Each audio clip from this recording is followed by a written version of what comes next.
Ça fait cher l'emploi. Le pacte de responsabilité, le CICE, vous étiez favorable justement à une baisse des charges des entreprises? Non, nous d'ailleurs, on a sorti un rapport qui montre qu'il y a aujourd'hui 130 milliards d'aides aux entreprises en France, comparé par exemple avec les 10 milliards du RSA, que donc les entreprises sont les plus assistées de France et bien sûr payent énormément d'impôts avec un taux d'IS largement supérieur à la moyenne européenne.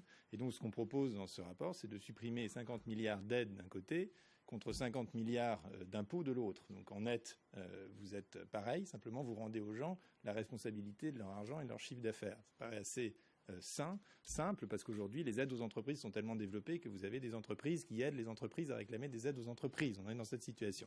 Et pour revenir une seconde sur le chômage, puisque chacun propose sa solution, quand vous regardez aujourd'hui les programmes, les premiers programmes qui sont sortis, qui sont ceux de la droite pour la primaire, vous avez des réformes assez violentes et pour moi positives sur le plan du droit du travail, et l'inversion de la hiérarchie des normes est quelque chose qui figure dans tous les programmes. C'est-à-dire, voilà, rendre le droit du travail plus flexible, au sein de allonger la durée du travail également. En revanche, sur le contrat de travail, il n'y a à peu près rien. C'est-à-dire qu'on est toujours dans notre beau système dualiste, CDI protégé d'un côté, CDD hyper précaire de l'autre, et vous n'avez pas de proposition très sérieuse. Vous voudriez quoi? Un contrat?